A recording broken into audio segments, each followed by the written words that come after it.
Hello friends. With you is Universal Recap. Let's get started. Take care, there are spoilers in this video.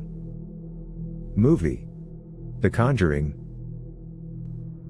The film begins in 1968 with a brief introduction where ghost hunters and paranormal researchers, Ed and Lorraine Warren, tackle the Annabelle Cassay case. Two girls educators tell them that a girl named Annabelle once died in their apartment, and her ghost liked the doll of one of the girls, and she wants to move into it in order to live with the girls. The educators, because of their kindness, we are nannies, allow the ghost to do this. I like your doll. Well, I don't like you, so fuck off. After which, one day, when they come home, they find the doll out of place. The whole room is covered with red crayon. Their joint photographs are broken. And there is the inscription, "Did you miss me?" One of the girls throws Annabelle into the trash can, despite the others' persuasions to leave her. A few days later, at night, the malevolent doll returns. Ed and Lorraine convince the girls that there is no Annabelle, that this ghost is simply manipulating the girls, trying to possess one of them. The Warrens take the doll with them and place it in their vault, where various items used in magical rituals are collected. While explaining to one reporter why they won't burn these things, Ed Warren says that sometimes it's better to keep the genie in a bottle. Then the action is transferred to 1971 in Harrisville, where the Perron family, Father Roger, Mother Carolyn, and their 5 daughters, Andrea, Nancy, Christine, Cindy, and April, move to a new home. At first, everything goes well, the family settles in, the girls are happy, the parents are too, but only Sadie's dog does not want to enter the house. Girls love to play blind man's buff, and once playing they accidentally find a basement boarded up by boards of a house. After that, strange things begin to happen in the house. It all starts small, the dog dies. The clock stops at around 3:07 a.m. The temperature drops in the house. It's too cold. And smells of rotten stuff at night. Birds flying over the house fall dead, with their necks rolled up, girls are grabbed by the legs at night. Carolyn discovers bruises on his body and cannot understand where they came from. Against the background of all this, Cindy Perron walks in a dream at night, and each time enters the room to her older sister Andrea, where she beats her forehead against the doors of an old cabinet.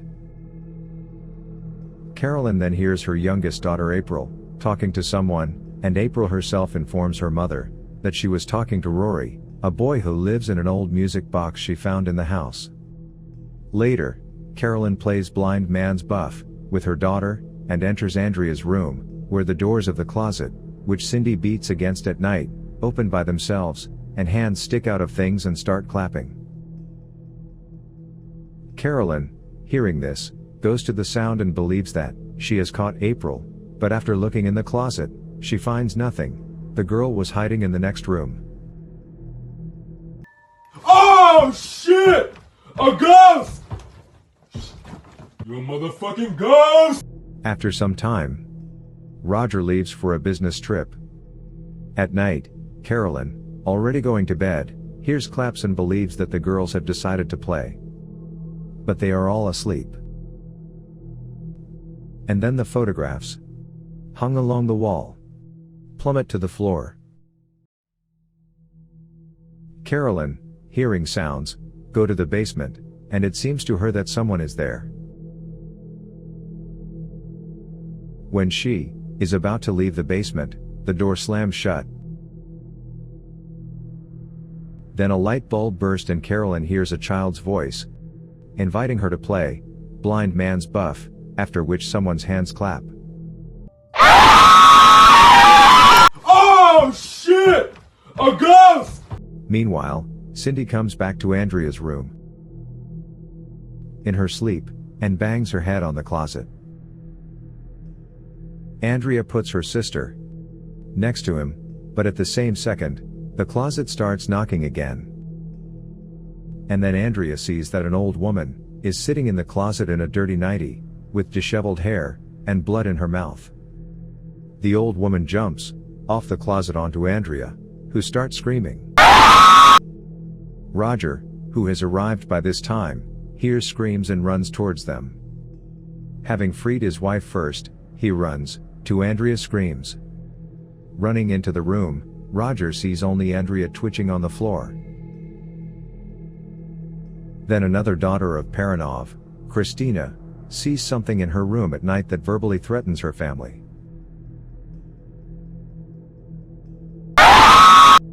A demoralized Carolyn attends Ed and Lorraine's lecture and tells them everything. Arriving at the Perrons, the Warrens understand that there is not one ghost in the house, but several, but one of them is full of hatred. Also, Lorraine, looking into April's casket, manages to make out Rory. She and Ed come to the conclusion that an exorcism should be performed in the house, but the evidence is needed to get permission to perform it. Exploring the history of the house, the Warrens find out that it was built in 1863 by Jetson Sherman. His wife Bathsheba was related to Mary Town Essie, who was one of the victims of the Salem witch trials. Bathsheba and Jetson had a daughter. On the seventh day after the birth of her daughter, Bathsheba sacrificed her to Satan, throwing the child into the fireplace. Then Bathsheba climbed a tree near the lake, proclaimed her love for Satan, cursed everyone who tried to take possession of her land, and hanged herself. The time of her death is 3 hours 7 minutes at night. Also in the vicinity of the house, which used to be in the possession of the Shermans, once lived a woman named Walker, and she had a son, Rory, who disappeared in the forest, and the mother herself killed herself in the basement. Also, a young maid, who was in this house, also committed suicide. Ed then, listening to the recording of the interview with the Perrons, discovers that Carolyn's voice has not been recorded. While Ed and Lorraine discuss this, the tape is self-playing, but now instead of Carolyn's voice, the Warrens hear someone growling and screaming, and the clock stops at 3 hours and 7 minutes. The next day, the Warrens, along with their assistant Drew and police officer Brad, arrive at the Perrons and place special tracking equipment around the house. Oh shit! A ghost! But on the first day, nothing supernatural is detected. The next day, when Carolyn decides to rest in her bedroom, Lorraine sees in the window of her room the same old woman who was in Andrea's room. She hurries to Carolyn, but Bathsheba, before disappearing, manages to infect the latter with something.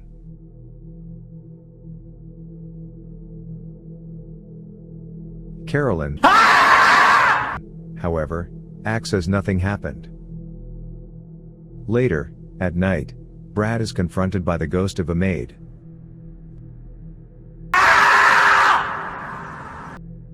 Then Cindy walks in her sleep again, and the equipment records something that is walking next to her. Cindy walks into Andrea's room and the door slams shut. When it is opened, the room is empty. But later the girl is found in a cache behind the closet. April says this is where Rory hides when he's scared. Lorraine crawls through the hole with the box and discovers a few more toys and a rope to hang. Here the boards do not support her weight, and she falls between the walls into the basement. There, using the box, Lorraine sees in the reflection the Walker woman and the corpse of her son, Rory. The woman, holding a knife and crying, says, "She made me do it." Then Lorraine sees the hanged corpse and runs away in horror, Oh, I'm scared! losing the medallion that her daughter gave her. After running out of the basement, Lorraine reports that she understood everything. The ghost of Bathsheba makes parents kill their children. The bruises on Carolyn's body are the consequences of Bathsheba's exposure. Literally on the same night, Bathsheba, with the help of Lorraine's medallion, enters their house and frightens Ed's and Lorraine's daughter with the Annabelle doll.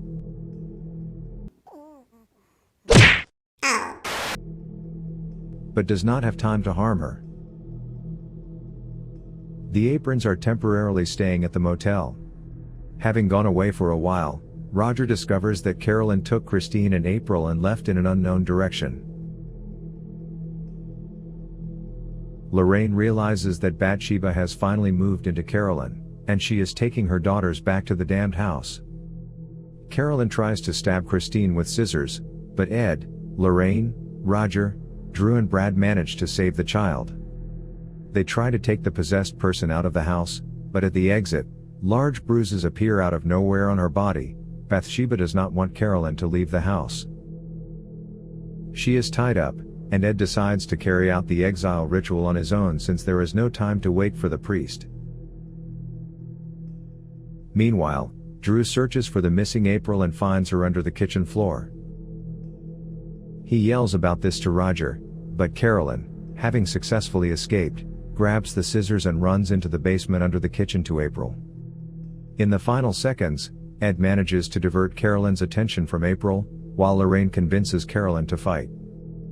Carolyn defeats Bathsheba and regains her body.